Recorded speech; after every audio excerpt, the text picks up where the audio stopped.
जाती है। क्या लग जाती है? रविदास जी महाराज को प्यास लगी, रविदास जी महाराज पानी पीने के लिए रुक जाते हैं, विश्राम करने के लिए रुक जाते हैं। पानी पिया, विश्राम किया और रविदास जी महाराज वहीं पर बैठ करके विश्राम करने लग जाते। तो जय रविदास जी, सारे को जय रविदास जी। अब तो सतगुरु के क्या विश्वास है। रविदास जी महाराज विश्राम करने के लिए रुक गए और जब विश्राम करने के लिए रुके, अपना बैठे थे और बैठ करके आराम फरमा रहे थे। इतनी देर में वहां पर एक दृश्य घटित होता है, एक नजारा देखने को मिलता है। जिस लहर तारा तालाब पर रविदास जी महाराज लहर में बैठे थे, जिस लहर तारा तालाब के ऊपर आराम फरमा रहे थे, उसी लहर तारा तालाब पर उसी समय एक शिकारी शिकार करने के लिए आ जाता है। सतगुरु की प्यारी सासुआ। और जब शिकारी शिकार करने के लिए आया, शिकारी ने जाल असर में लिया, तीर कमान साथ लिया, कलवे कुत्ते को साथ लिया और वो शिकारी शिकार करने के लिए उसी जगह पर अपना जाल बिछा दिया, अग्नि लगा दी, तीर कुत्ते को खड़ा कर दिया और शिकारी तीर लेकर के शिकार की तलाश में इधर उधर घूमने लगा। अब जैसे शिकारी शिकार करने के लिए इधर उधर घूम रहा था, उसी समय पर एक हिरनी उस जंगल व्यापार में विचरण कर रही थी, घूम रही थी। और जब हिरनी विचरण कर रही थी, घूम रही थी, तो गलती से वो हिरनी उसी शिकारी के समीप आ जाती है जहां पर शिकारी शिकार करने के लिए आया था। जैसे शिकारी ने हिरनी को देखा तो देख करके शिकारी मन ही मन सोचने लगा। शिकारी ने सोचा,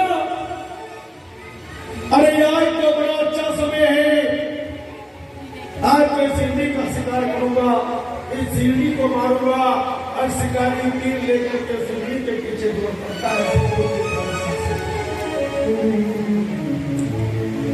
जैसे ही शिकारी तीर लेकर के हिरनी के पीछे दौड़ने लग जाता है, हिरनी आगे आगे कान बचाने के लिए दौड़ रही थी, शिकारी पीछे पीछे था। हिरनी सोच रही थी कि आज मैं किसी भी तरीके से शिकारी के चंगुल से बच जाऊं, लेकिन ऐसा नहीं हो सका। और जब ऐसा नहीं हो सका, वो जो हिरनी थी वो हिरनी शिकारी के चंगुल में फंस जाती है। तो गुरु महाराज की अब जैसे हिरनी शिकारी के चंगुल में फंसी, तो हिरनी को तीर शिकारी ने तीर कमान हिरनी पर तान लिया और तीर कमान तान करके हिरनी को मारने लग जाता है। जैसे ही शिकारी हिरनी को मारने के लिए तीर चलाने लगता है, तो हिरनी को अपने बच्चों की याद आ जाती है। मेरी बातों बहनों, उस हिरनी को अपने छोटे छोटे नन्हे मुन्ने बच्चों की याद आ गई। शिकारी मारने वाला था तीर, लेकिन हिरनी ने उस शिकारी को कहा, शिकारी मुझे मत मार, अरे मेरे छोटे छोटे बच्चे हैं, मेरे बच्चे, मैंने भी कुछ दिन पहले अपने छोटे छोटे बच्चों को जन्म दिया, मेरे बच्चे मेरी इंतजार कर रहे होंगे, हमारी माँ आएगी, आकर के हमें दूध पिलाएगी। अरे अगर मैं ना गई तो मेरे बच्चों को दूध नहीं मिलेगा, और जब मेरे बच्चों को दूध नहीं मिलेगा शिकारी, तो मेरे बच्चे तुरंत तुरंत करके अपना दम तोड़ देंगे। इसलिए मुझे तू छोड़ दे, मुझे मत मार, वरना मेरे बच्चे अनाथ हो जाएंगे। अब हिरनी ने जैसे ये बात कही, शिकारी कहते हैं तू मुझे पागल समझती है? अरे मैं तुझे छोड़ दूं? कैसे छोड़ दूं? तू मेरा शिकार है, तुझे मैं नहीं छोड़ सकता। इसलिए अब तुम मरने के लिए तैयार हो जा। शिकारी ने तो मेरी तो कहा था मरने के लिए तैयार हो जा। अब तो हिरनी की आंखों में अपने बच्चों को याद करके आंसू आ गए। हिरनी रोने लगी, वो एक मां रोने लगी। वो हिरनी एक मां थी, जैसे हम सबकी मां होती है ऐसे वो हिरनी अपने बच्चों की मां थी। वो मां रो रही थी, वो मां मिलक रही थी अपने बच्चों के लिए, वो मां मिलक रही थी अपने बच्चों के लिए। वो हिरनी रोने रोने लगी, आंखों में आंसू आ गए और आंखों में आंसू आकर के कहती है मुझे मत मार, मैं अपने बच्चों को देखना चाहती हूँ, उनसे मिलना चाहती हूँ, दूध पिलाना चाहती हूँ। अच्छा तू कहता है मैं तेरा शिकार हूं, मैं तेरा शिकार हूं, ठीक है मैं मानती हूं मैं तेरा शिकार हूं। तू एक काम कर दे, तू एक बार तू मुझे मार देना, लेकिन एक बार मुझे मेरे बच्चों से मिलने जरूर दे। मैं मरने से पहले एक बार अपने बच्चों को देखना चाहती हूँ। अरे मरने से पहले मैं अपने बच्चों को दूध पिलाना चाहती हूँ और मरने से पहले मैं अपने बच्चों को प्यार करना चाहती हूँ।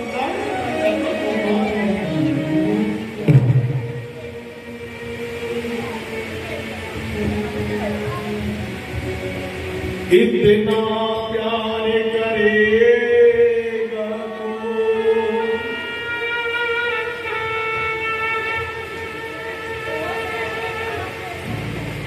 इतना प्यार करेगा तो,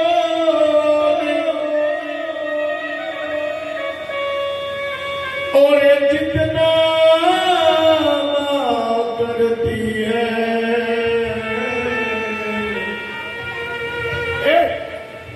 ये बच्चों बैठो।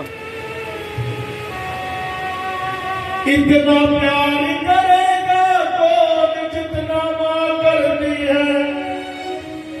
वो हिरनी की तो मां है,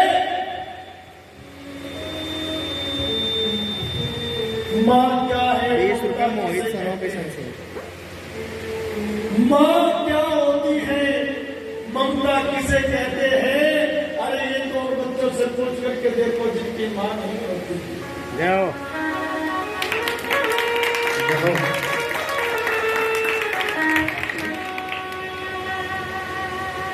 ममता का सुख मां का लाड से पता होता है जिनकी मां नहीं होती। वही मां, वो हिरनी भी एक मां थी। अरे एक मां भी वही है जिसके बारे में एक हिरनी और एक हमारी जन्म देने वाली मां उस पर कंपेयर करने लगी। कोई फर्क महसूस नहीं होगा, कोई उनका नहीं होगा अगर हर दिल से सोचेंगे। वो हिरनी अपने बच्चों को प्यार कर रही थी और एक मां भी अपने बच्चों को प्यार करती है। अपने बच्चों को इतना प्यार करती है वो खुद भूखी रह सकती है लेकिन बच्चों को भूखा नहीं रख सकती। इतना प्यार मां करती है, इतना प्यार करेगा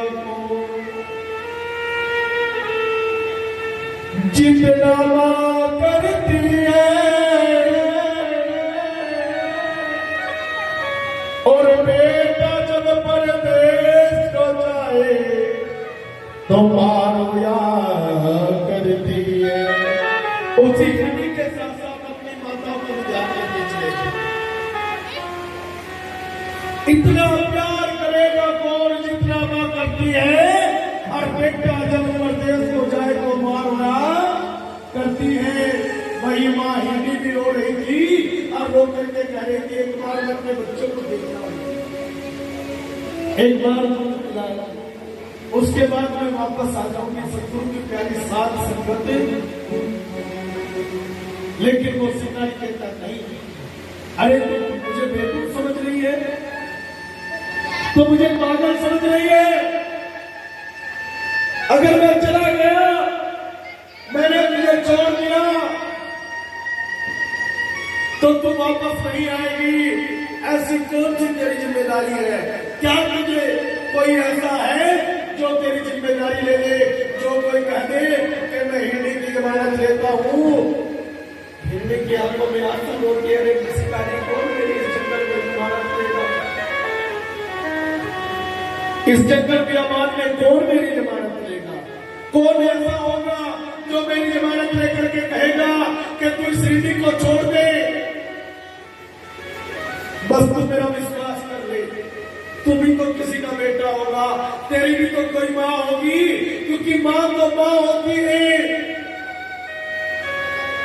वो माँ जो 9 महीने पेट में रखती है, वो माँ जो पालती है, अरे वो माँ जो दर दर तक भटकती है, अपने बच्चे को अच्छा बनाने के लिए दर दर की ठोकरें खा सकती है, लेकिन वो चाहती है कि मैं तो दर दर की ठोकरें खा रही हूँ, कल तो मेरे बच्चे दर दर की ठोकरें ना खाए, एक अच्छे इंसान का जीवन बिताए, है ना? वही माँ कौन तेरी जमानत लेगा? अब गुरु की प्यारे साथ संगत रविदास जी महाराज को सारा दृश्य देख रहे। रविदास जी महाराज उस हिंदी के पास पहुंचे, उस शिकारी के पास पहुंचे और शिकारी के पास जाकर के कहा, शिकारी इस हिरणी की जमानत मैं लेता हूं, तू इसे छोड़ दे। ये अपने बच्चों को दूध पिलाना चाहती है, ये रो रही है, ये दुखी हो रही है, और शिकारी अगर ये हिरणी वापस ना आई तो तू एक काम करना, तू मुझे मार देना, लेकिन इस हिरणी को छोड़ दे, क्योंकि माँ तो माँ होती है।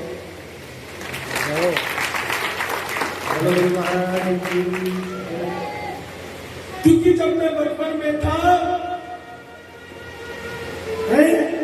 जब बचपन में होते हैं बच्चे, छोटे छोटे बच्चे बचपन में जिद करते हैं, भैया मैं माँ के पास पढ़ूंगा, मैं माँ के पास पढ़ूंगा। जब हम बचपन में छोटे थे तो सब कहते थे भैया माँ मेरी है, माँ मेरी है। जब बचपन में छोटे थे तो सब कहते थे, बच्चे कहते माँ मेरी है, माँ मेरी है। और जब वो बच्चे बड़े हो गए तो कहते भैया माँ मेरी है, माँ मेरी है। क्योंकि माँ की ममता खाली नहीं जाती, माँ की ममता, माँ की दुआ खाली नहीं जाती, और माँ की दुआ भगवान से भी खाली नहीं जाती। माँ की दुआ खाली नहीं जाती, उनकी बदुआ तो भगवान से भी, गुरु महाराज से भी खाली नहीं जाती। और 4 बच्चों को पालती है एक माँ, लेकिन शादी होने के बाद चारों से एक माँ पाली नहीं जाती। तू भी तो किसी का बेटा होगा, इतना प्यार करेगा कौन जितना माँ करती है। अरे बेटा जब परदेश जाए माँ रोया करती है, बेटा जब परदेश को जाए।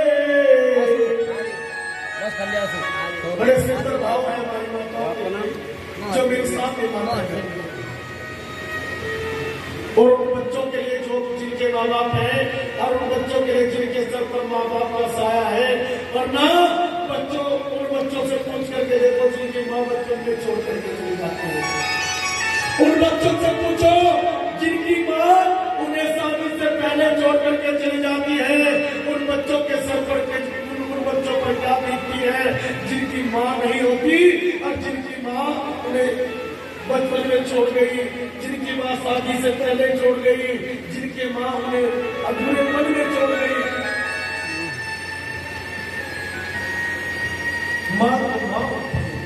माँ जब सबसे बच्चा पैदा होता है, सबसे पहले बोलता है, तो सबसे पहले उसकी जुबान पे एक शब्द होता है, वो माँ। एक शब्द होता है माँ, और उसी माँ की ममता का बखान कर रहा हूँ। ध्यान से सुनो मेरी माता, मैं तो हृदय से सुनना पाऊंगा। बेटा जब परदेश को जाए, सब कहे कुछ लेकर आए। बेटा जब प्रदेश में जाता है सब कहते हैं कुछ लेकर आओ। भाई भी डिमांड करता है मेरे लिए पैंट शर्ट लाना, पत्नी कहते है साड़ी लाना, बहन कहते सूट लेकर के आना, लेकिन मां क्या कहती सूट। बेटा जब परदेश को जाए सब कहे कुछ लेकर आए, और मां कहे कुछ लाए न लाए।